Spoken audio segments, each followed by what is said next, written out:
Okay. Good morning, everybody. Thank you very much for joining this Social Business Wales webinar. I'm Elizabeth. My colleague Rodri is on the call here. Hello. Thank you. And thanks for coming on this hot day. And we're delighted to have Leon with us, who's going to take us through this session all about how to measure your social impact. We did this session quite a few years ago now, and it's always really popular. So it's great to see you all here. So the session will be for about an hour and a half. If you can't stay till the end, you're welcome to come back and watch the recording for the last bit, which has some technical stuff about if you want to look at your social return on investment. So you might find that bit useful as well. And you might want a bit of paper and a pen to make notes during the session. So, for those of you who are already part of the Social Business Wales service, thank you very much for coming along. And if you're not, welcome. You're really welcome to join us and meet all these wonderful social entrepreneurs and hear about what they're doing. And as you probably know already, this service is part of a consortium. So we work alongside other organisations in Wales. So WCVA, DTA Wales, Unlimited, Social Firms Wales, and we all provide different bits of expertise to help social entrepreneurs. And the service is funded by Welsh Government. So we're grateful to them for funding this service. So you can come to us for business planning and help you need to get your organisation going or register the business if you haven't already. And the way we learn on these sessions is we put all the information on a Padlet. So we'll send you a link with the Padlet on, and we'll pop that in the chat at some point during this session as well. I think Rodri might have done that Yeah, now. it's already in there for everyone, but I'll keep Thank posting you. it. Brilliant, thanks. So if you want to look back at the presentation later, if you try and click that link during the session, then you'll have it on your computer, but we can send it out to you afterwards. And you'll have the presentation there if you want to go back and look at some of the exercises or links in that session. There's also on that Padlet a little workbook, which does need updating for today's session. I've put some of the exercises in, Leon's going to go through with you, but just so you know, we will update it to make it easier for you to add in the boxes. And there's links in some of the things that Leon will mention in the session. So have I missed anything today, Rodri? No, that's all good, I think. I just update everyone on a few dates of what we've got coming up. So I recognize some faces who've joined us in the past on our series of kind of workshops and online events, but we've got some more coming up in September. You will hear from us about a procurement session, another social media session, which will be really exciting, and how to recruit directors. So we'll get in touch with all of you about dates for those in September. And of course, we've got our really exciting, highly anticipated 2026 Social Business Wales Awards, which are coming up on the 7th of October. There's information on the Padlet about those awards and the categories that you can enter as well. So the information on the Padlet is all about that. Entries close on the 20th of July, I believe. So we haven't got much time. Categories are filling up really fast. I think there's some gaps in environmental. So there may be some interesting businesses out there today who think that you can apply in that category. That would be great. But as I say, jump on the Padlet, follow the link, have a look at the different categories and get nominating and get supporting some of the brilliant entrepreneurs in social businesses that we have across Wales. So thank you very much. Brilliant. Thanks, Rodri. So we'll hand over to Leon now, and let him take you through the session. Thank you. Okay, hello everybody. I'll just share my screen so you can see the presentation and that I'm going to be going through. So I will do that right now, and hopefully everybody can see that. Thumbs up if you can see it. Brilliant, perfect. Yes, so obviously we're here for this seminar with Social Business Wales. But just to introduce myself, my name is Leon Quinn. I'm from the Social Effectiveness Research Centre. We're a not-for-profit association working on social issues. We've been going for about 10 years now. In that time, we've worked with organisations all over Wales, some large. We're currently the social impact advisors to Transport for Wales and also to the Learning Society, Wales's National Academy. But we've also worked with a lot of smaller voluntary community and social enterprise organisations in that time as well. We've just completed a study of the social value of community hubs in the Rhondda. We worked with people like Valley's Kids, Cambrian Village Trust, Park Community Association, for any of you from that part of the world. And we've also done work in the past with Compass, both sort of generally around social impact and also some specific work around cooperative and community-led housing. So that's why I think Elizabeth has asked me sort of here today to talk a bit about the idea of measuring your social impact. As she says, the slides will all be available, are already available for you to look at. So you don't need to worry about sort of writing things down and making copious notes. But a pen and paper will be useful just for jotting a few ideas down when we do a little exercise. Essentially, the session will be split into three, and there'll be a little exercise at the end of each section for you to sort of try out some of the ideas that I've talked about in them.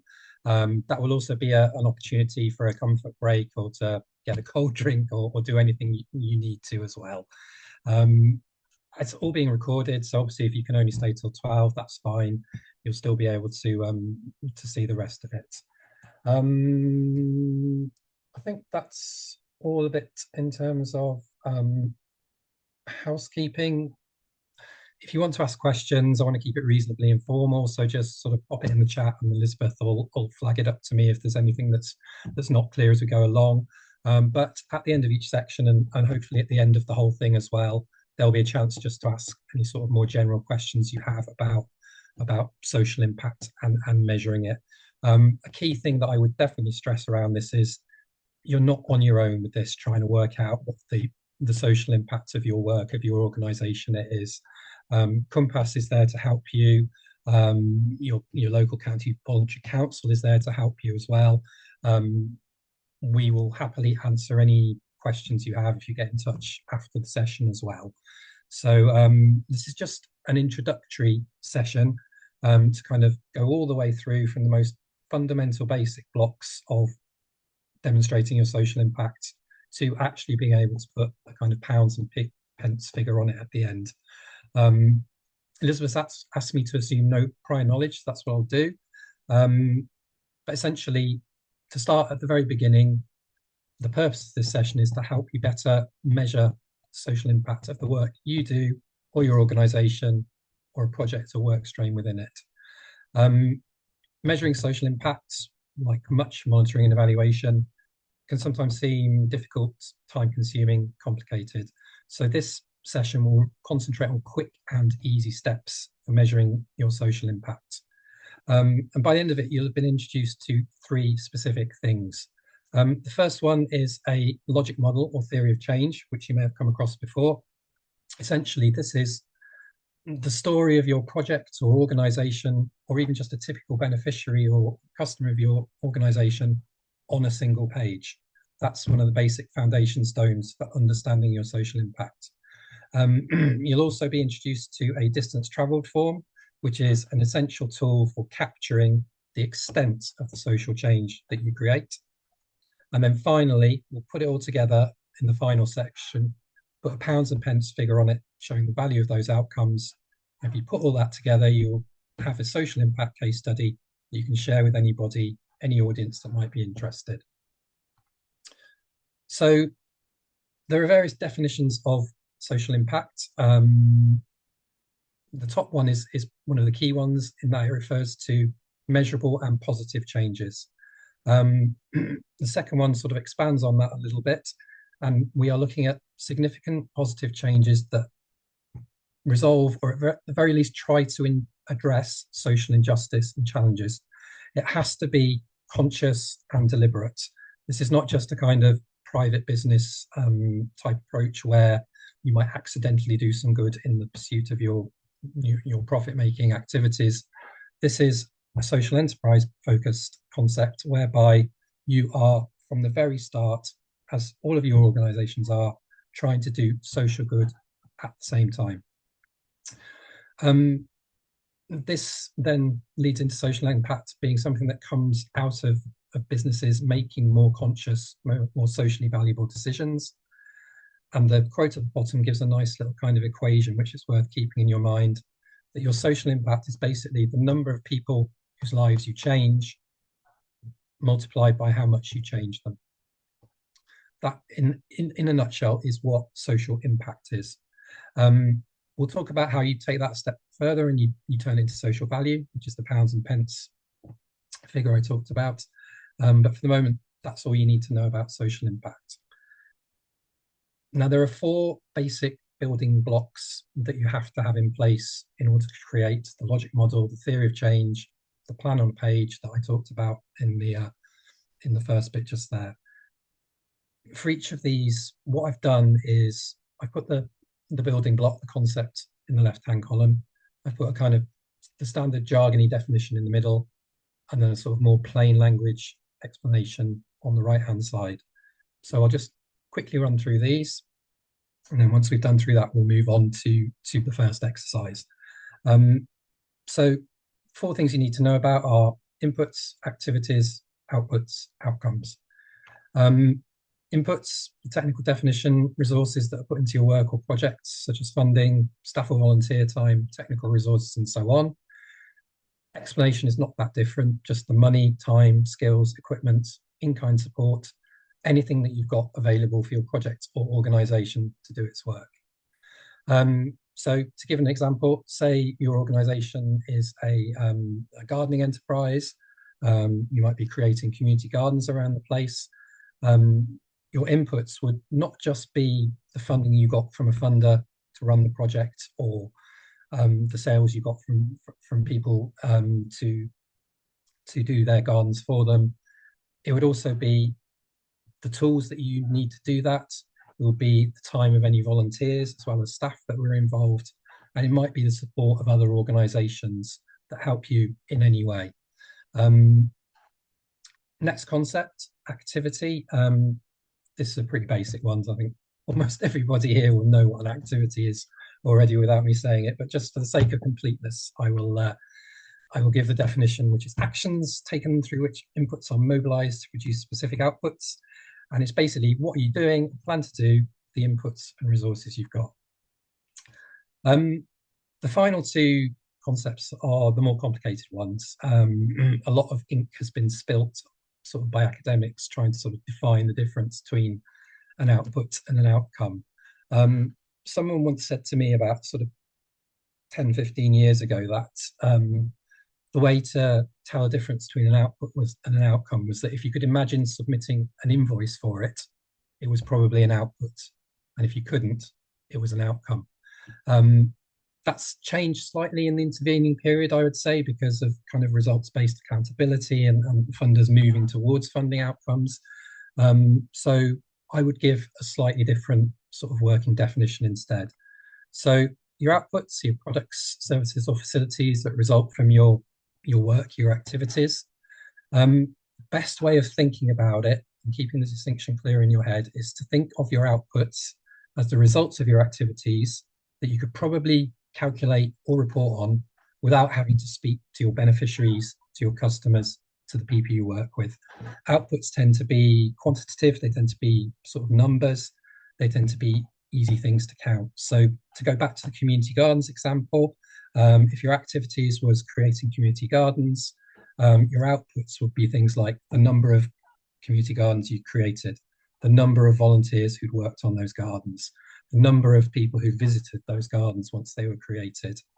These are all things that you'd probably be able to calculate from the records you would keep, things that you already knew as an organization. An outcome, by comparison, which is the kind of broader changes and benefits that result from your activities and your outputs. Those are best thought of as the things where you definitely have to check with your beneficiaries, with your customers, the people affected, to know that they had happened, to know that they had taken place. So again, sort of staying with the community gardens example, the outcomes might be things like improved mental well-being for the people that came and used the gardens. It might be improved skills and confidence for the volunteers that had worked to create the gardens and maintain the gardens. It might be a feeling of improved access to local green space for people living around and close to the gardens. All of these things you wouldn't be able to assume they had happened. You couldn't just assume they had happened. You would have to actually speak to the people affected to find out whether they'd taken place or not. And obviously, if they haven't taken place, then you probably haven't had a huge amount of social impact. So that's the difference between an output and an outcome.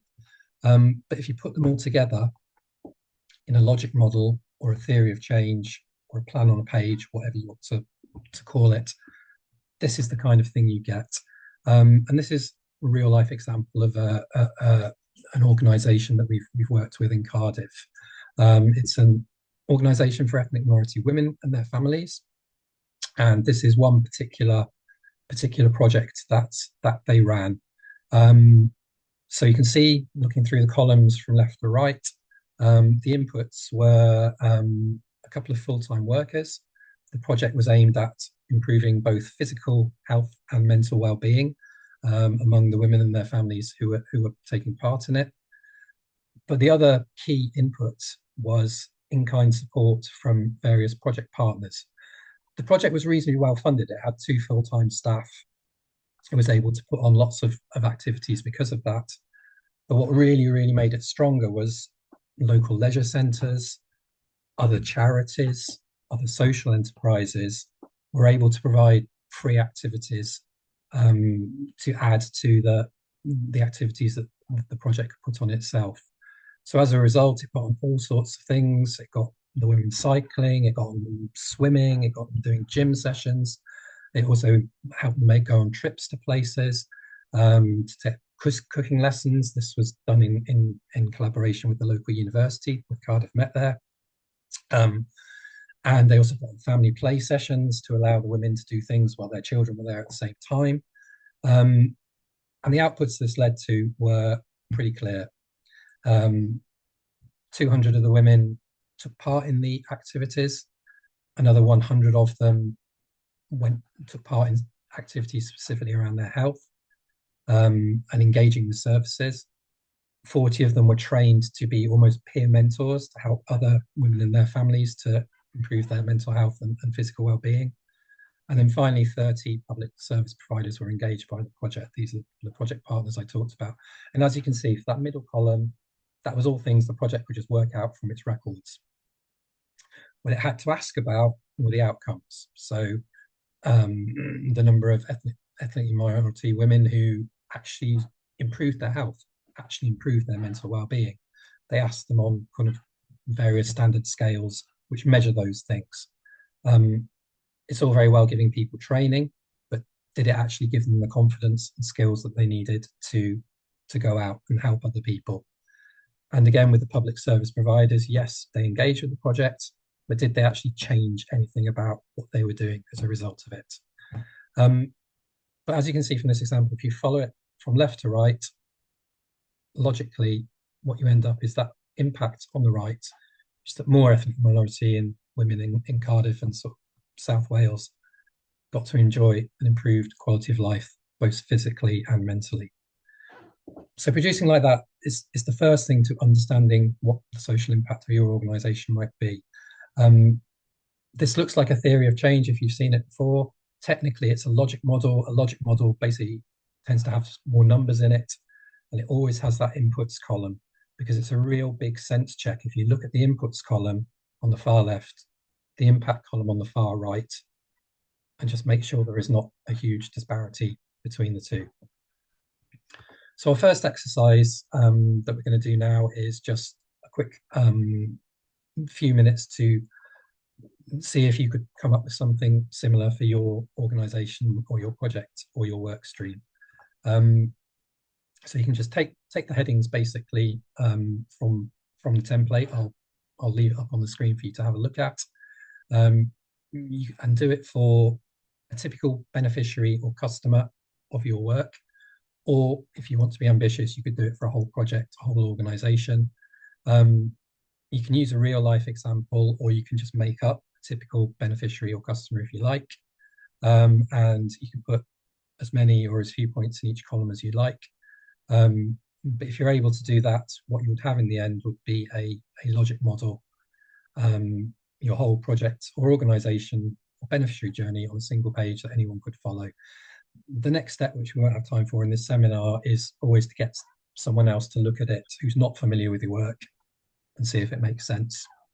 But basically, our first exercise is going to be jotting down a few thoughts under each heading for that. Is there anybody who would like to volunteer to do that kind of live? If you would like to, just put your hand up, and I will. You can talk through what you would put under each column, and I will type it up. So if anybody wants to put your hand up to do that, then please do. But otherwise, I'll just give you a few minutes now to jot a few thoughts down on paper of what you would put up under each individual heading.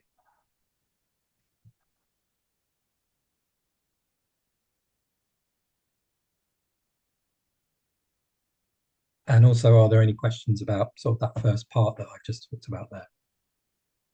Everyone's been rather quiet. There are no questions in the chat, but again, if anyone wants to stick their hand up and ask a question, you're welcome to do so.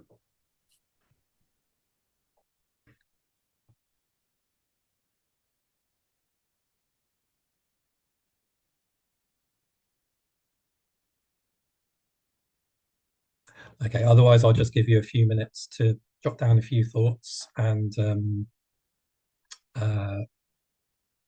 Yeah, see where maybe you follow. yeah, maybe when people have had a minute to think about it, maybe they could feedback, get one person to feedback their ideas.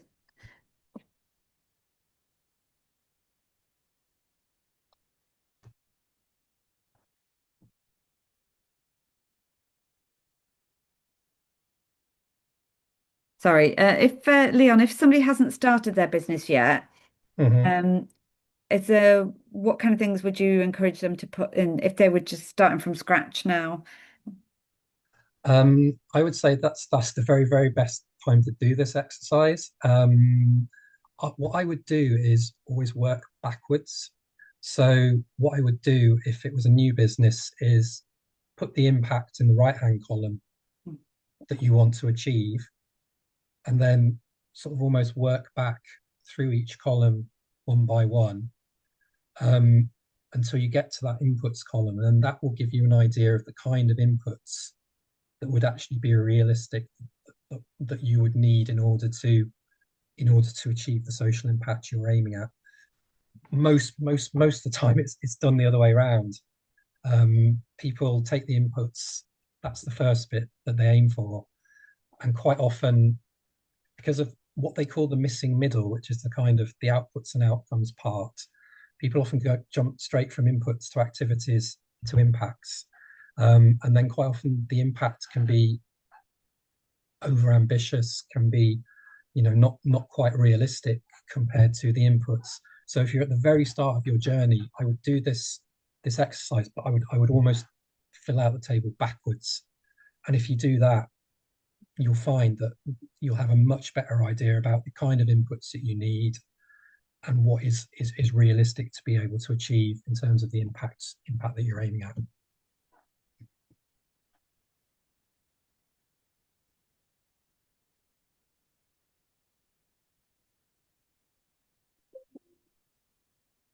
That's a good solution, isn't it? So if you haven't started yet and you're not sure where to start, maybe in that impact section, if you just jot some notes, Martin, on that change that you would want to see there.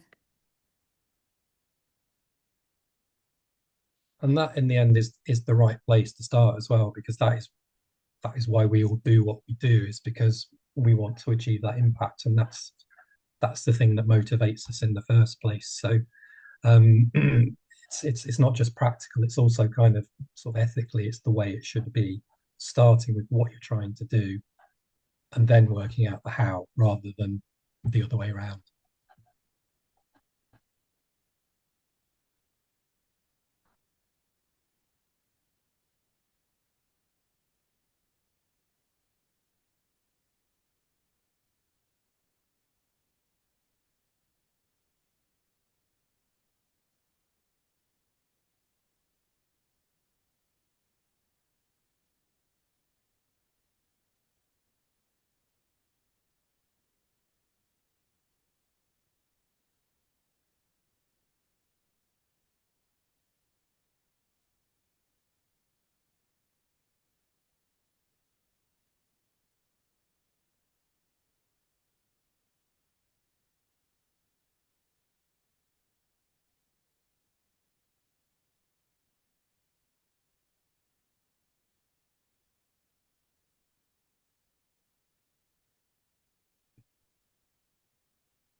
Okay, so everybody had a chance to jot down a few thoughts. Is there anybody who'd like to sort of share very briefly sort of the kind of things they put under each column? Just shout out if you'd like to do that.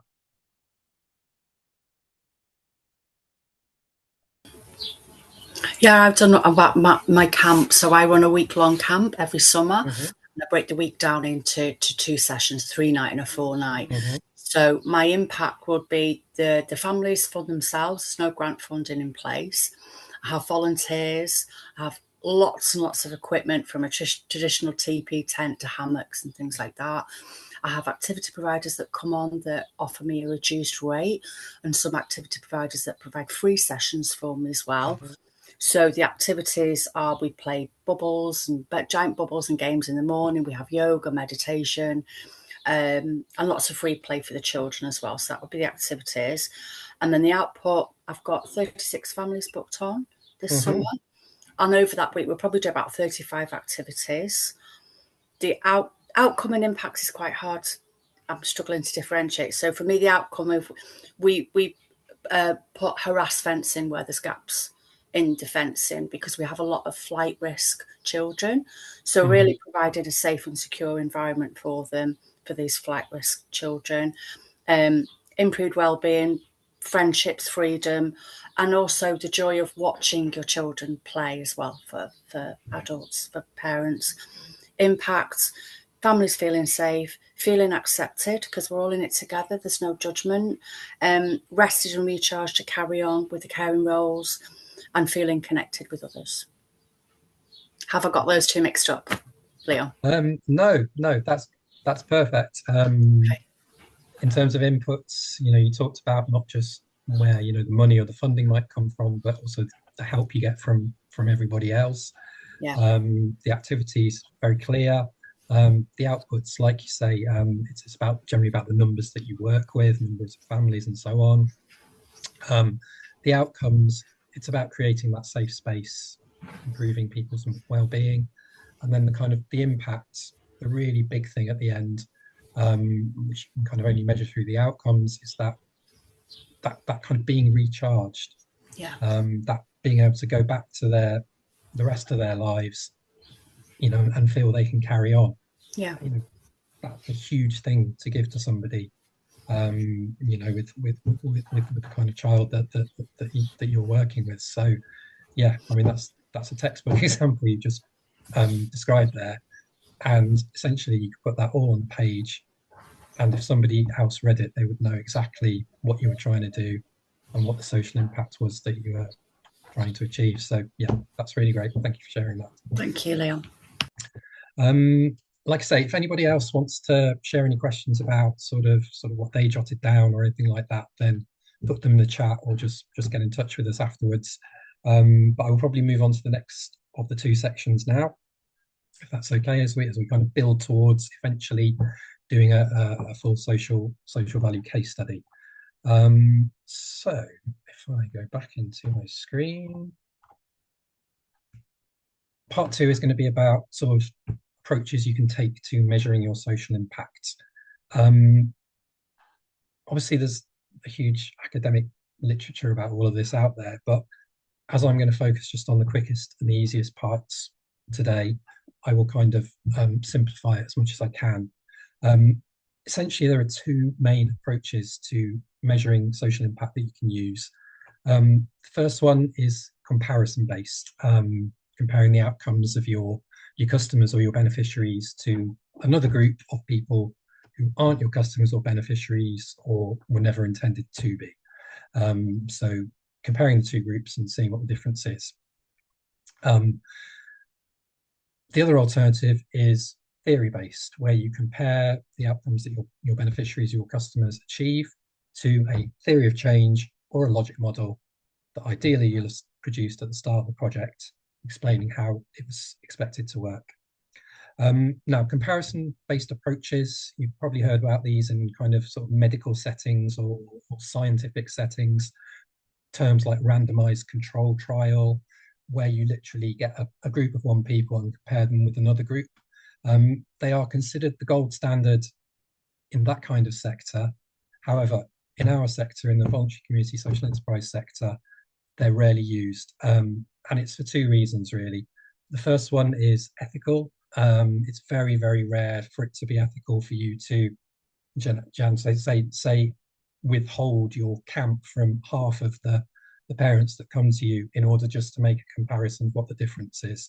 And then it's also practical terms. In medicine, you can give somebody a placebo pill or something like that.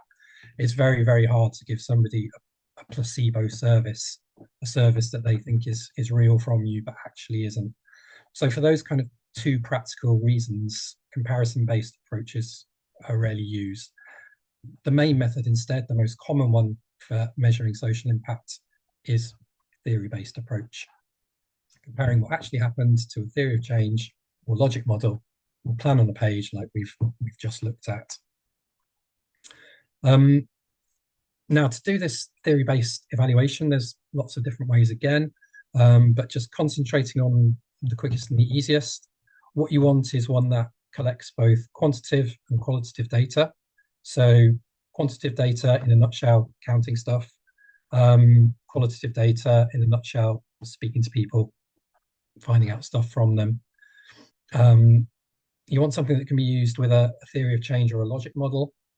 And the single most important thing when you're measuring your social impact or any other form of evaluation, something that imposes the minimum possible burden on your customers, beneficiaries, while still being robust. We've all seen what it's like trying to get people to give feedback, to fill out forms. My kind of iron law is that if at all possible, if you're asking people stuff, keep it to 1 page or 2 pages at the absolute most. It's better to get 100 shorter answers than 7 really long ones. So one possible solution to this is what we tend to use in pretty much all of our work, is to combine a thing called a distance traveled form with a case study template. A distance traveled form is something that looks a bit like this. Again, this is a real life example, and you will see it is a very simple form. Essentially, there are only 2 questions on it. This is based around a thing called the well-be. The question is very specifically tailored towards that, and I'll talk about what that means in the third part of the session. But basically, the well-be is a kind of magic number that if you know that number, you can calculate your social value in pounds and pence. But I'll come back to that in the third section. I'm getting a bit ahead of myself now. But essentially, in order to measure how much you've impacted on someone's life, you need to use something like a distance traveled survey. This one simply asks, how satisfied were you with your life in general when you first got involved with us? How satisfied are you now? I think almost every organization here will help improve people's general well-being in some ways. So when you're looking at your social impact, you can ask specific questions about mental health or physical well-being or feelings of community or anything like that. But you can also just ask a very, very general question about someone's general well-being and the difference you've made to it. You'll see it's kind of done in easy read. This was done for a group where there were particularly low literacy levels. Pretty much every organization we work with, there are people within the people they work with who have low literacy levels. So we would always recommend trying to make it as visual as possible, as well as simple as possible. But the essence of it is a 10-point scale. You could have a 5-point scale equally, but most of them use a 5 or 10-point scale, and you just ask the participant to show where they were at the start when they got involved with you and where they were at the end. We usually put a box at the bottom. This one's just a general comments box, but if we think that the language is not too complicated to do so, we also tend to ask a most significant change question. That's where you just put a little box and you ask the person filling out the form to say what was the most important change that your work resulted in for them. Because quite often you can fill out a theory of change and put in the outcomes that you're aiming at. And then when you speak to the actual people themselves, they'll talk about some other change that you would never have thought of, that would never have occurred to you. So it's always useful to be able to capture that as well if you can, and if you're not working with a group where sort of having a question as complicated as what was the most important change that the project caused for you would be a barrier. The second part, and this is the activity that we're going to look at again in a minute, sort of as the second part of the session. Someone once said to me that whoever you are talking to, any kind of audience, whether it's a funder, potential business partner you might be working with, reporting to your board, talking to your staff, to your volunteers, to your beneficiaries themselves, to get across the value of the social impact, you need two things. You need a story and you need a statistic. And what the person said to me was that what you should always aim for is no story without a statistic, no statistic without a story. So what we're going to do now, what we'll be doing in the third question, in the third part of the session, is sort of looking at the statistics side. What I want to do in this session is, this part of the session is look at the story side. So you can see this is a template, again, that we use with many organizations, and it has the essences of what you need in order to tell a good story about a typical beneficiary or customer that you work with.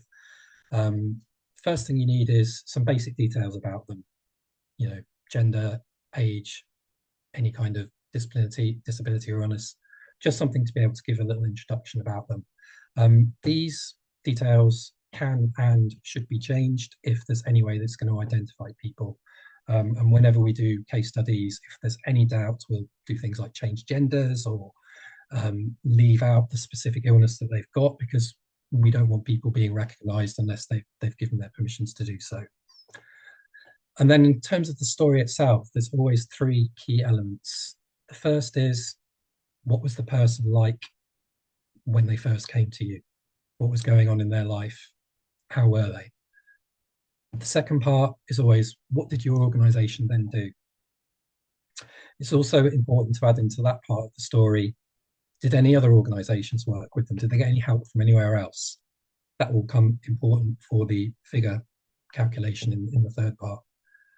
And then the final part, the most important part, is what changed as a result of you working with them. This is always most powerfully expressed if it's the beneficiary expressing it in their own words. And then the very final question you can see down there, what was the financial value, pounds and pence value of the social impact generated? I'll show you how to do that in the third part of the section. But if you put all those three elements together with that statistic, you put this story with a statistic, what you end up with is something a bit like this. So this is real life case study from a kind of big report we did on social value from Taff Morganic NHS board. And this is from an organisation called the Arts Factory, which is up in Ferndale. If any of you sort of RCT based, you'll probably know them and where that is. It was about a gentleman called Alan, which is not his real name. We've changed it. We've also changed some of the other details to stop him being recognised. He was an older man when he first came into contact with the Arts Factory, living at home, never had to deal with practical issues himself. Arts Factory workers got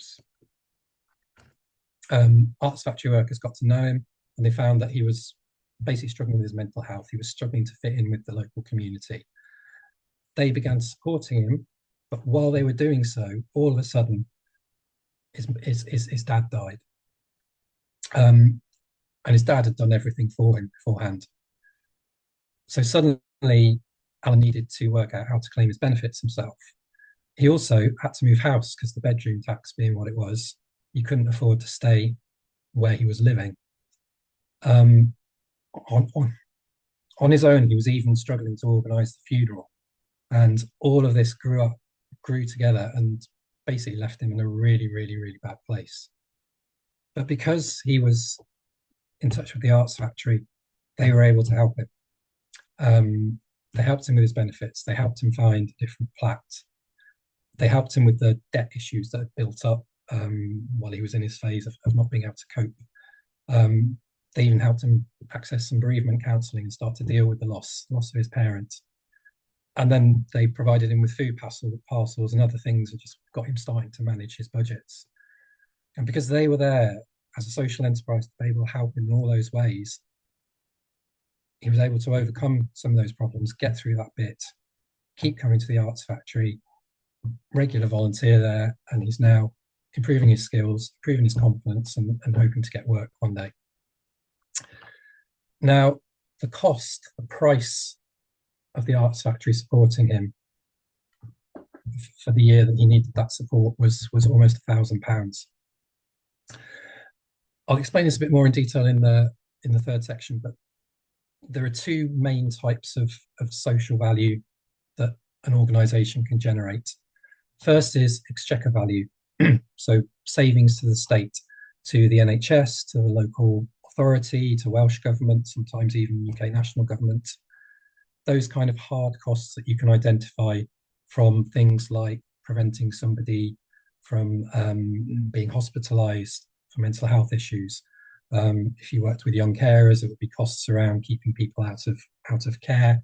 It might be if you work with at-risk children within schools, it would be keeping people from becoming NEETs, not in education, employment, or training. All sorts of costs that could potentially have to be paid for by the state, but which are not because of the work that your organisations will do. So that's what exchequer value is. It's that kind of hard bit. Well-being value is the kind of softer side, as it were. It's, well, what is the benefit to an individual of an improvement in their mental well-being if they're never going to be bad enough to be put into, need state support to that extent. This is a concept that has been worked out by academics over the years, people like the London School of Economics. And basically what they do is take the outcome you might have achieved with someone. So say you've improved their mental health by a certain amount, or you've improved their physical health by a certain amount. What they've done is taken that and worked out what would be the equivalent increase in their income that you'd have to give them in order to achieve the same improvement in well-being. Say, for example, each of us got an extra £10,000 in our income this year. Is there anyone here who wouldn't have their well-being improved if that was the case? I'm seeing a lot of shaking heads.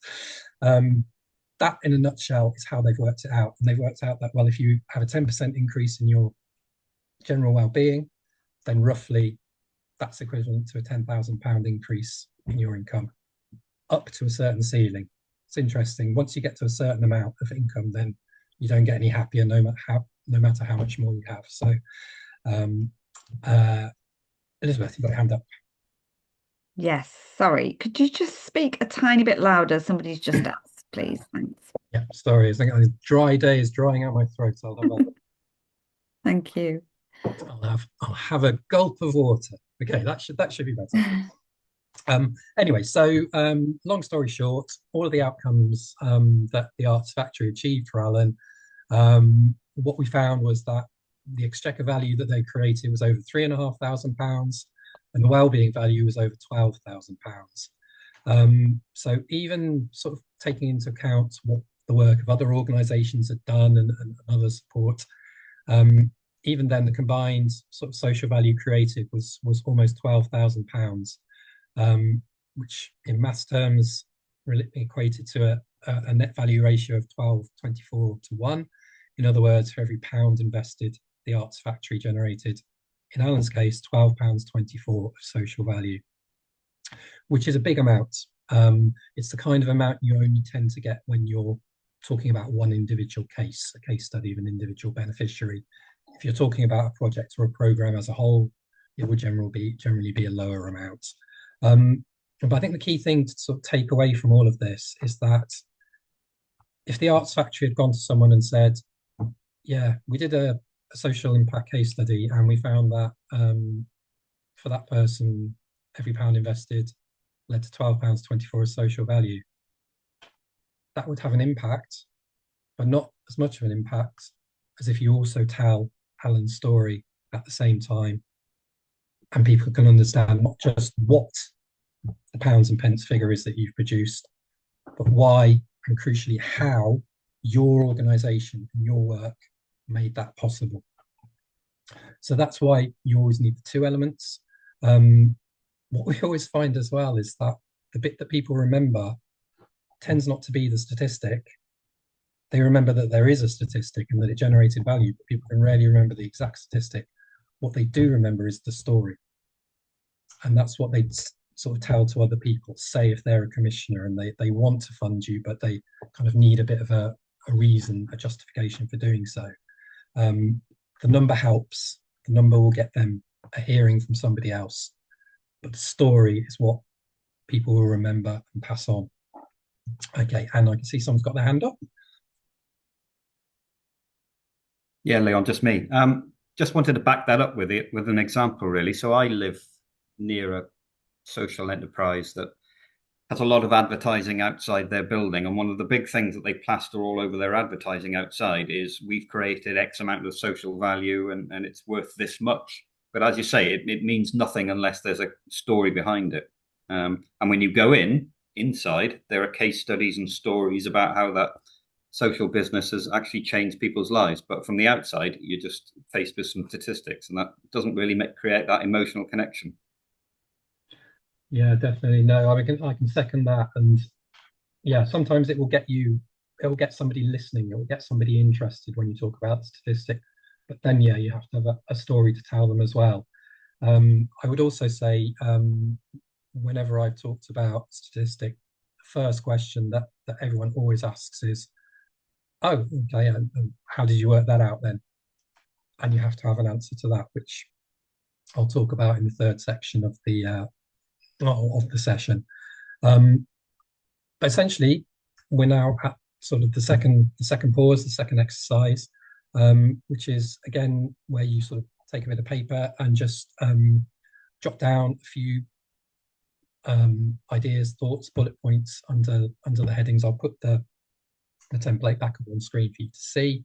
Again, you can use a real life beneficiary or customer. Please anonymize them if it's real. And again, you can write as little or as much as you like. But essentially, if you can put just a couple of bits in each section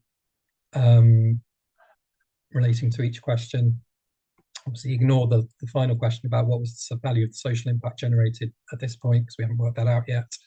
But if you can have a couple of points under that, then you'll have all you need for the very, very last bit of the session, which is turning it into a proper social value, social impact case study. Can I just check? Oh, sorry, go on. Sorry, I was just going to say, and obviously you can have a couple of minutes to do that now, and then maybe if somebody wants to come back, and again, we can talk through an example, just to give you a kind of a real life example. Can I just check? I've got a couple of people can't hear very well. So Christine and Tessa, is that better now, or do you need Leon to maybe speak nearer to the microphone or louder? As well. My face will get giant if I move too much closer. But oh, Carly can hear you okay. Okay, right. Maybe have a go. I've got a question for you, Liam. Yeah. Are you able to share the rationale and justification behind this scenario and what metrics you use, please? I think that must be going back to your to the Arts Factory case study. Yes, for that one, we very specifically used a all-in-one social value calculating tool. It's called Value Insight, Social Value Insight. It's run by by HACT, the Housing Association's Charitable Trust, and basically it's a kind of, you can get these all-in-one calculators, and they're great in a sense in that you just put in the outcomes you've achieved and it will do all the calculations for you and kind of spit out a number. We were using that for that case because it was part of a project with HACT to kind of test out their their system and how well it worked with smaller voluntary community social enterprise sector organizations. The disadvantage of using something like that, which is why I'll talk about open source alternatives in the last section today, is that it's kind of a black box as to how they've calculated it. Essentially, they did it in the same way that I'd sort of talked about in terms of they measured the exchequer value. They had various set measurements for things like, reduced loneliness, reduced debt, reduced mental ill health, that kind of thing. They all had figures. So you put those outcomes and it would work out what the figures were in terms of exchequer value savings to the state. And then it would also do a separate calculation for the well-being elements, the softer element, the kind of benefits to the individual and to society more widely. And then it kind of spits out a number at the end. There's a real danger to using those if you sort of don't know how they work or you don't have some idea of how they work. The other disadvantage is that whereas this particular way of doing it used to be open source, used to be able to access it for free, now it's been put behind a paywall and you have to pay several £1,000s a year to access it. We were using it as part of a project where we were sort of trying to persuade HAT to make it a lot cheaper for smaller social enterprises, for smaller voluntary community organizations and charities. But that's essentially how that was calculated.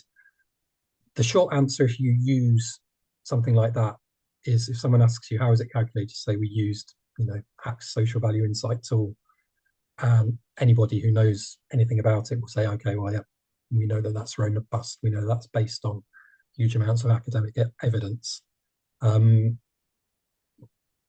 But a better answer is to be able to say, yes, we know how it was worked out. We did this, this, and this. This is how we got to the number. Okay, thank you.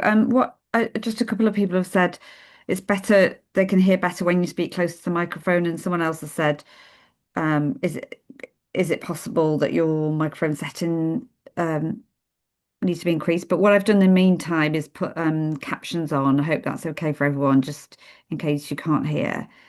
Has anyone still got a problem hearing, or are you okay?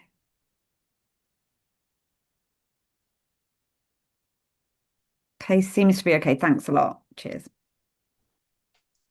Okay.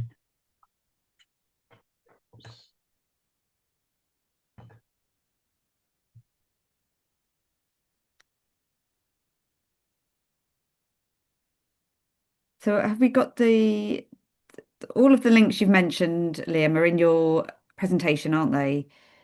Yes, they Yes. are. Yes, and we'll Yeah. come So we'll come on to it in a sec. Sorry, I've just lost my that's okay. Don't worry. So yeah, just sorry, got there's you all somebody back. I asked. lost all your faces for a second there. I was a bit worried. I cut myself off from Don't everybody. worry. I think, yeah, it does come in and out sometimes. Yeah, so to answer the question about the links, they're in the presentation and you've got access to the presentation and everything else on the Padlet. So Rodri's popped the link in again to the Padlet. And as we go through the session, if anything looks like the link's wrong, I'm updating it. And just to reassure you all as well, everybody who put the link to their organisation in, I've put that in the Padlet as well, so you can all see each other's business there as well. Okay, so over to you, Liam, if you want to have a look at if anyone's Yeah, got any sorry, questions sorry. for you. This is just to leave everybody with just a couple of minutes to jot some stuff down under those headings, and then if anybody would like to sort of talk through sort of what they've put just to sense check it, then that would be great. So I'll just give you a couple of minutes to do that, and then we'll go into the final bit of the session after that.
Okay, so has everyone had a minute or two just to jot some stuff down? And is there anybody who would like to sort of talk through what they've written? If not, we can move into the final section. But if you would like to talk through, then do.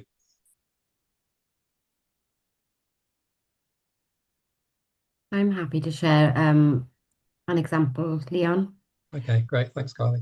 Um, I haven't directly worked with this particular individual, but it's a project that we've recently run through Compass, called Social Spark Cymru. And one of the beneficiaries that I can think of, which is a really strong impact case study, is a young woman, black young woman, age 17. She's a carer. And she went on the Social Spark Cymru program, which was an entrepreneurship program, a 4-day entrepreneurship program, whilst working with Newport Youth Academy. So she was a NEET. Um, through at the start of the project, she wouldn't engage in the session. She was really shy, underconfident. And through the organisation and the delivery, we delivered 4 days of support, through the entrepreneurship project, but also, working with that individual to develop a pitch, which was on the final day.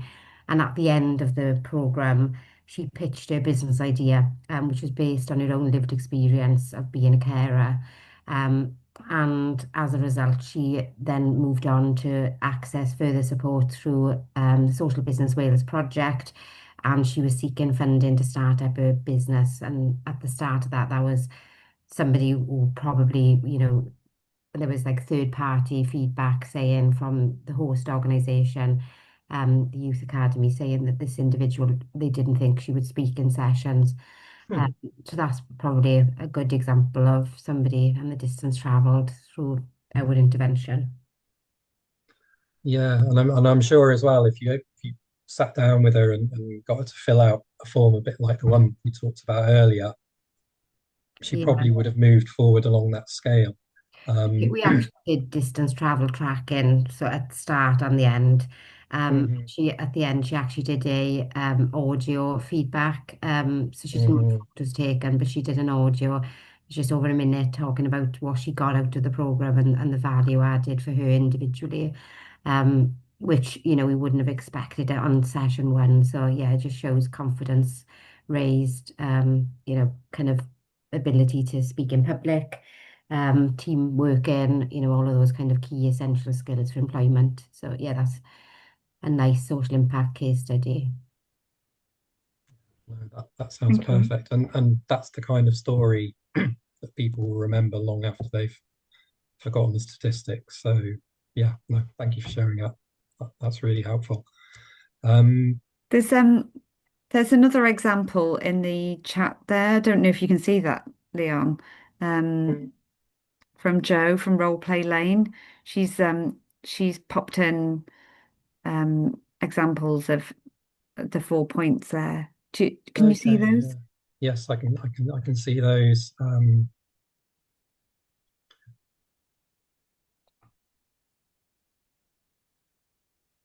Yeah, perfect. It tells us a bit about Ryan, his situation, father of two young children, having a sort of particularly difficult year where he's had to look out after them without their mum, and struggling with financial pressures. What the project did was basically give him activities where he could go and the children could play, but he would also get support at the same time, feel supported and connected, um, through after school sessions. And what changed as a result is that it boosted not only kind of his ability to cope, sort of reading between the lines of what's written there, but also his son's confidence as well.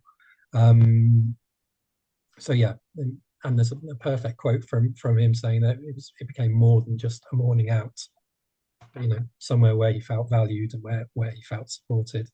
So again, that's a perfect story, and then all you've got to do is just add a number at the end, and you've got a perfect social value case study. Yeah, so thank you for sharing that as well. I probably will move on now just to the last bit of the session, just because there's a couple of things I definitely want to flag up. I probably won't spend too much time on the sort of difference between social value and social impact. Essentially, social value, when people talk about that, or SROI, social return on investment, all they mean is putting a pounds and pence figure on the value of the outcomes you've created. As you can see from the quotes there, one of them says, if a pound is spent on, delivering services, can that same pound also produce wider community benefits? The only really important thing to note is that the reason you put a pound and pence figure on that is not because you're trying to reduce everything to just its price. It's the exact opposite. Anyone can think about the price or the cost of the work they deliver. But what is empowering is thinking about the value that is created by it. We've got the Oscar Wilde quote, which everybody will know, about people knowing the price of everything and the value of nothing. This is about the value. That's why you put a number on it. So what do you need to put that number on it? You need four main things. You need your inputs. You need to know your inputs, which you will already know if you've done a logic model, theory of change, plan on a page. You need your distance traveled data, which again, you already have if you're measuring that using one of the forms. Proxies is the really complicated bit. I'll talk about that in a second. Technical accounting is just something you need to be aware of in your head. What my big tip would be, whenever you're talking about the value that you create for someone, keep it to 1 year maximum. If you do that, you don't have to do complicated things like discounting and drop off and inflation and all of the things that are in there. The one bit that you always need to have in your mind, you always need to think of, is the deadweight / attribution. Attribution's that thing we've talked about already of, well, what did other organizations, other agencies, other businesses, what role did they play in the outcome that the person in question achieved? And deadweight is also just to have in your head, there are a percentage of the people you work with, the outcomes they achieve, they probably would achieve them anyway, sooner or later, even if they've never been involved with you. Most people wouldn't, some people will. So generally you add in a little sort of discount for that as well. As I said, you can use things like the hatched social value insight or a calculator that does all of that for you. But the most important thing you need to talk about your social impact is the ability to explain how you got there, how did you get the number, and tell the story around it that brings it to life. And what I would always say is all of our organizations are stretched, we are busy, we have a million things to do. So only start doing all of this if you know there's an interested audience for what you would find out. If you're really well funded, if you're secure, you've got a secure customer base, your board and your volunteers know exactly what you're doing and why you're doing it, maybe the logic model and the theory of change will be enough.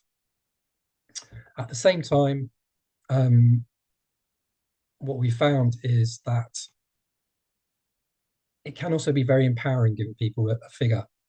This is a case study of a piece of work we did with Clanharan Community Development Partnership and the Drop-In Centre. And I won't go through it in detail, but basically what we found was that for every £1,000 you invested in one of their projects, they produced 8 times as much in social value. And at the time we did that, they were going into negotiations with the local authority for another round of funding. And they were really worried that they weren't going to get it and they didn't have a good case because there'd been a new estate sort of built near them, which had sort of moved them down the index of multiple deprivation.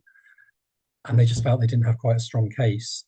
We did this piece of work with them and you could almost sort of see them growing taller as they read it and the volunteers read it and the board read it. They went into those negotiations thinking, not we're begging for some money to cover our costs here. They went into the negotiations thinking, right, we're worth it. We are showing our value. You give us £1, we'll make it back 8-fold for you. And they ended up getting not just more money, but an increased amount of money as a result.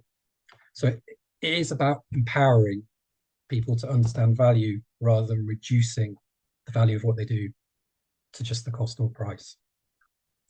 To talk about the kind of more complicated bit, proxy values are the thing that you use in place of knowing exactly how much an improvement in mental well-being might be worth, or reduced feelings of loneliness, or greater access to green space.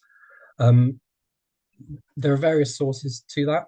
I will outline some of them very, very quickly here. The first thing we always say to people, though, is there are many, many existing social value studies, reports out there that have worked out very robust figures for particular organizations. I put a link to the Institute for Social Value, which is the kind of organization that oversees social value in Wales. They have a database of many, many reports, and you can search for it. Say you are, again, go back to the community gardening example, and say you just want a quick figure of the rough amount of idea of social value that you would create from your work, from a proposed new project or a proposed new partnership. If you can find a similar organization that has already worked that out, there's no reason why you can't just pop that figure in instead. You know, I know, for example, with the community gardens, there's Mantal Gwynedd up in Gwynedd, who are the county voluntary council. They've done loads of amazing work around social value, and they're a really good resource for any of you that are up that way. They worked out for a community garden called Avon an exact figure, and it was around about £4 for every pound invested. If you're a community garden and you just quickly need something for a funding bid or an annual report or something like that, make use of it. You can also just put whatever it is you do, say you're a young carers organisation, you can just put it into Google and just do young carers SROI, social return on investment. And you may find there are reports where people have already worked it out for very similar organisations to yours. Another kind of short hack as well is if you work in a particular sector where the big umbrella body for the sector has worked out a social value figure for a typical organisation, you can use that. So if you're a community sports organisation, you provide any kind of community sports or physical activity. Sport Wales have done a series of studies with a university, and they have basically worked out the average community organisation will create somewhere between £2 and £3. It depends which iteration of report you look at in social value. Sorry, Leon. I think Christine just said she's struggling to hear again. I'll move ever slightly closer. This is probably more close up than you've ever wanted to see, but I also have another gulp of water. If you're arts related, the Arts Council of Wales similarly has worked out a general figure for the sector. Also, if you work in something heritage related. So I would always sort of have a little search, see what's out there before you take the plunge of, right, we're going to have to do this for ourselves, for our specific organisation. Obviously, if you do it for your own organisation and you do it yourself, that's a really strong case. That's going to be much more helpful. There are two main sources for that. I won't go into too many details, but essentially the two open source, free to access ones are the GMCA unit cost database. That's a really good source for exchequer value, for values of savings, hard savings to the state. It was originally a treasury project, sort of run by the UK government, so it has that kind of official stamp of approval. And the same is true of the second thing in that list, which is the WELLBE, the kind of the magic number that I talked about earlier. Again, that was created by the Treasury, by the UK government, working together with universities. And the WELLBE is essentially the standard unit of the value of a 1-point increase in somebody's general well-being on a 10-point scale. As I sort of talked about before, almost all of our organizations increase people's well-being in one way or another. And the WELLBE is the standard, widely accepted unit for doing that. And I've put a link into the Measure Up website because Measure Up is a really, really accessible open source website that tells you how to use the Wellbe. We're going to use it in a very simple form in a minute, but if you wanted to talk about specific individual outcomes, you just wanted to focus on mental health, you just wanted to focus on environmental outcomes, you just wanted to focus on children, or you just wanted to focus on a particular group, Measure Up is the place to go and to start. The online engines at the bottom I've already mentioned. National Toms Wales, you don't really know about. It's aimed at really big, huge companies that are doing big procurement projects. But I'll just flag it up because you might get asked by them if you work in partnership with them on projects to suddenly show how many apprenticeships you've created or how many local people you've employed. Essentially, though, it's not aimed at our sector. It's just something to be aware of. And final thing to flag up, if you're already using a particular scale like outcome stars, WenWeb's the Warwick Edinburgh Mental Wellbeing Scale, which is sort of the standard scale for measuring changes in mental well-being. There are tools out there which you can access, which will translate that information that you're already collecting into a social value figure. But like I say, all of these, the links are there. They're in the Padlet. You'll be able to follow them, explore them at your leisure. But always your starting point should be, do we actually need to do this? Is there something else out there that would do the job? And then the very final thing I'll say before we sort of last 15 minutes for sort of questions and working through the final exercise. There are always more fundamental issues. There's the financial cost of things, there's the social cost of things, but there's also a human cost to not doing things and not helping people. And I think it's always important to keep in mind that there will be some bits of your work that will not create any social value. This is another real life example from when I worked back at Oxfam of an asylum seeker, and for one reason or another, all the project could do was stop him from going backwards, stop him from getting worse. It didn't create any extractive value, it didn't create any well-being value. It cost over £2,000 to support him for that year, and it generated no social value. But when you spoke to him and asked him, okay, what was the value of our support to you? He just gave a one-word answer: priceless. And as long as you always keep that in your head, and you're careful to keep that in your head, then you won't ever go from talking about social value to talking about the price of things and the cost of things. But social value does involve putting a number on things, so that's what we're going to try and do now in this final exercise. What we're going to do basically is complete this template.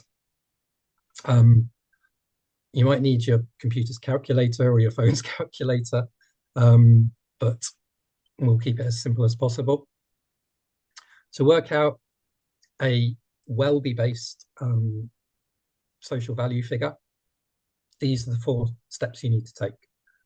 First of all, you have to take your inputs, or you can often use just the annual budget you have for a project or an organization as a proxy, and divide it by the number of beneficiaries you would have in 1 year. So whatever your inputs are for the year, or your budget for the year, divided by the number of beneficiaries. You then take the magic number, which is the value of a Wellbe. For the purposes of this exercise, I would just assume that somebody has moved 1 point up the Wellbe scale. Because the Wellbe is a very general question about general well-being, even the most impactful social project will probably only change someone's life by 1-2 points. For the ease of maths and calculation, just assume it's been 1 point for this calculation. And then the magic number, 12,789, you can see on your screen there, that is the value of a Wellbe in 2025 prices. We can't go up to 2026 because the government's GDP deflator doesn't go that far, because it has to wait and see what inflation is before working around that. So that's the most up-to-date figure we can give, which is 12,789. The third step and final step taking your calculation is to reduce that 12,789 to take into account what other organisations might have contributed, what the person's friends or family might have contributed. The convention for doing this is that you just take it off in quarters. So if you think most of the change was caused by you, you'd use 75%, just times it by 0.75. If you think half of the change was caused by other organisations, other factors, times it by 0.5. If you think most of it was down to other people and other organisations, times it by 0.25%. And what you'll end up with on your calculator is a kind of long number with lots of digits after it. And all you do is reduce that to 2 decimal places, and that will give you your value ratio, which in the case in the worked example was £5.76 for every pound invested. And if you put that figure in with the case study that you've already created with the story of the participant, then you have a social value, social impact case study that you can share with any audience that you think it might do them good to hear. So I'll leave the calculation sheet. It's just a matter of following through each stage. This is the most complicated bit. This is the most technical bit. But if you can do this, you can do it all by yourself and work out social value for a case study all by yourself. So I'll give you a couple of minutes to look at that, see if you can follow it through. Obviously, I'll be here to answer any questions. If you get stuck, just shout out, and then maybe we can. I'll go through the worked example and show you what it's like. This is also an opportunity to ask any sort of more general questions you've had about today, any other things that I haven't talked about that you'd like to know or try to pick my brains about. Hi, Leon, it's Rodri again. We had a question earlier from Joe. It was about which one is best for children. But sorry, Joe, I'm not sure what you're referring to. If you want to leap on unmute yourself and explain. Yeah, it's just about the scale. Like which one would you use? Is it the Welby, or what would be the best to, for social value? Yeah, because often as well we're benefiting children and the adults, so it's a bit of a tricky one. Yeah, I would definitely always start with the Welby. It's the simplest starting point. If you go on the Measure Up website, they have instructions for how to work it out for adults and instructions for working out for children as well. In practice, it runs off the same unit, so the numbers aren't that different. It's more about the kind of questions that you have to use for it to be completely robust. The kind of distance travel template I showed you, that uses a kind of specific wording, which is what they've done all the calculations and all the academic work on. So it's not necessarily that it's a different amount. It's just about making sure you're asking the questions in a good enough sort of form that they would be recognized as, yes, that's the official question. They're asking the right question. Because we all know you can ask a question in many different ways and it will get many different answers. Whereas if you use the standardized question, then nobody can sort of challenge the results you create. But definitely if you go to Measure Up, look through the big list they have of, all the different types of outcomes. There's one for just increased general well-being, life satisfaction for children. I think it's right at the bottom of the list, so you might have to scroll all the way down, but don't give up. It's definitely there.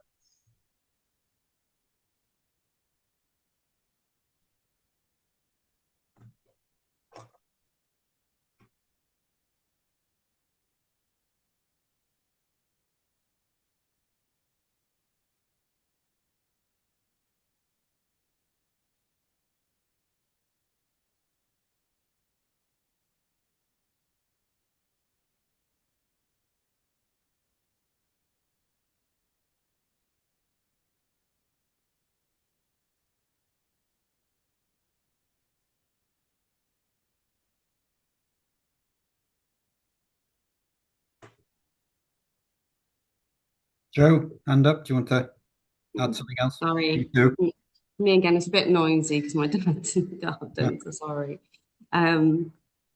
We've got the Maithrin Natur grant at the minute, and we're developing the second stage. Yeah, the lotteries ones. And obviously they're kind of looking for long-term impact. Yeah, like the long-term impact. So what would you recommend for that? I would probably recommend getting somebody to help you. It gets more complicated the longer you do it.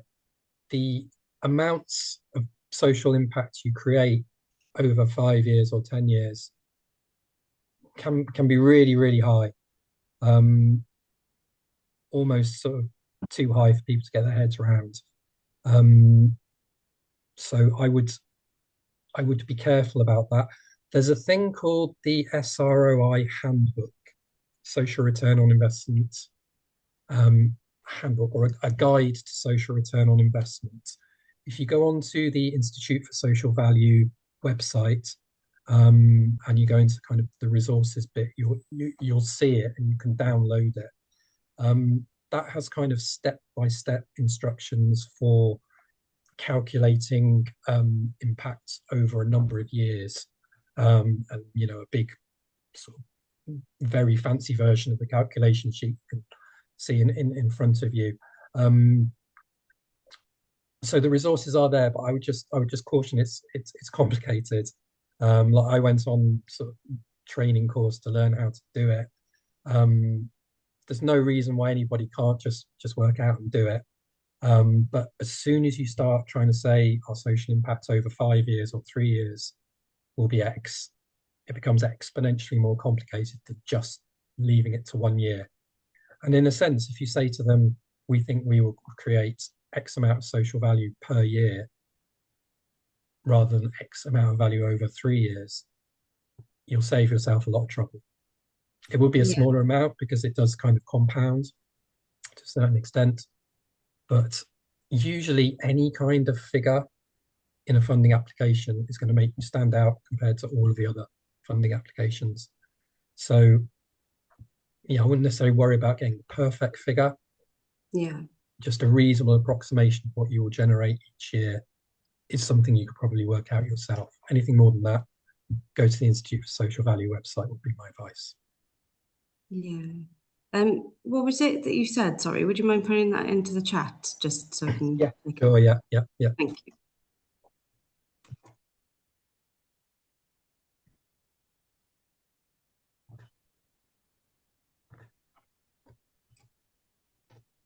And Leon, if you're in the chat there's a question from Jen about attribution. I don't know if you can have a little look at that. Okay, yeah. Give me a second.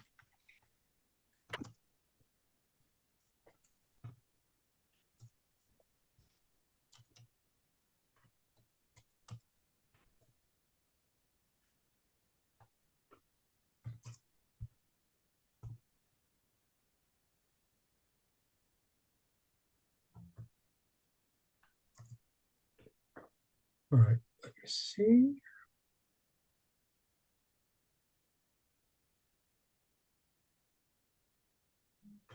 Okay, talk a bit more about attribution. The other day I had a discussion that an organization couldn't count the value of a project that was externally funded as part of their organization's social value created.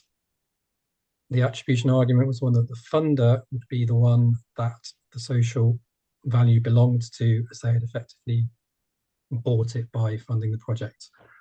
Yes, there's definitely a difference between talking about what your organization produces and what a project produces. In a sense, the question of who owns the social value is not the important question. The person benefiting from it won't care whether it's the lottery that's created it or your organization's created it. However, I think it's a bit extreme to say that just by giving someone £100,000, for a project, you own the social value they've created. There were a lot of other things that your organization had to do to create that social value. And as we saw when we looked at inputs, there were probably a lot of other things beside funding that helped create that outcome. My granddad always used to say to me, life is a team game. And so there are many, many more things than just what the funder puts in terms of cash. And so I would definitely claim a bit of that, even if it's been externally funded. Yes, you might only claim a quarter or half, not all of it. But as long as you show your workings and you're transparent, then people can make their own judgments about the figure you've given. That is always the most central principle of all calculating any social value. Show your workings, and then people can't, criticize you for having made stuff up. They can see what you've done. Sorry, we're running out of time now, so I don't want to sort of keep everybody beyond the 90 minutes. But yeah, as I say, if there's any other questions, just drop me an email or Elizabeth an email, and we'll help you. Yeah, sorry, I've just been updating the Padlet with the links from the presentation. So I think the one you're looking for, I think it was Christine. Sorry, I think it's there, the Wellbe link on the Measure Up website. Should all be there. Yes, that's great. Thank you. And thanks everyone. I was just going to ask if you could give us a little nod in this poll here if you think you can use some of the information from today, either yes, no, or maybe it'd just be really helpful for us to know if it's been helpful, and whether this sort of format is useful for you. So thank you for responding to that. Yeah, and if there's any other sessions you think you would like, which we're not got planned already, please pop it in or pop me a message. That'd be great. Thank you. And thanks ever so much, Leon. And thanks for all your questions today and contributions. It really does help. And yes, everyone who sent me their website link when they signed up, I've popped it in, or if you've put it in the chat today, I've put it in. So they should all be there. So yeah, you've got the link to that, and we can remind you. So later on, when we finish recording this session, it just takes a little while for it to upload, and then we'll put it on YouTube and pop the link to the session back in there so you can watch again any bits you've missed. Thank you. Yeah, and if you're happy to share your email there, that's great as well. Thank you very much for doing that. And Leon, if you've got a second to answer a question about the Measure Up. Yep, sure. Yep, no problem at all. So we've got some people looking at the Measure Up the values on the website there. And one of the questions is, don't things fall into different categories? How would it work when you're using those tools? Yeah, I mean, basically, you can either use the kind of individual measurements, or you can use the big overall life satisfaction one. What you shouldn't do is double count and sort of say, oh, this person's increased their general life satisfaction by, 1 point. We'll take all the value for that. And then also measure increased physical health or, increased feeling of community belonging on top of that. The kind of general life satisfaction one, the Wellbe one, is the simplest overarching one. And then below it, Measure Up has lots of individual outcomes. Don't use both, use one or the other. Obviously, it's much simpler to just have one form, one question, use the general satisfaction. But if you're doing something more specialized, you can use the individual ones as well. Say stuff around environmental change and reducing pollution and all that kind of thing. You might want to use the individual ones instead. Anything where you're not impacting on someone's life so not closely that you're going to put a big increase in their overall satisfaction. Thank you. Just a couple more comments there. Helen, thanks for your message. Yeah, recruiting directors. I think we've got that in, I think it was scheduled for November. So we'll send out the date for that one soon. And we can include recruiting volunteers in that. So thank you. And then Tessa has asked if we can have a follow-up session where we go through it step by step and complete it. I know Carly said have a chat with your advisor to see if they can help. But just to ask, how many people would find it useful to have a step-by-step session where we work through it all, like an example? If you think it would be, if you could say yes in the chat, and then I can just sort of assess demand for that. The yeses are flooding in. Okay. Brilliant. Thank you. And thank you for your website link there, Joy, as well. Okay, yeah, I think that might be something to schedule in for later. Okay. Thank you all. Thanks for staying on the call till 12:30. Gone. Thank you, Great. everyone. I will stop recording now.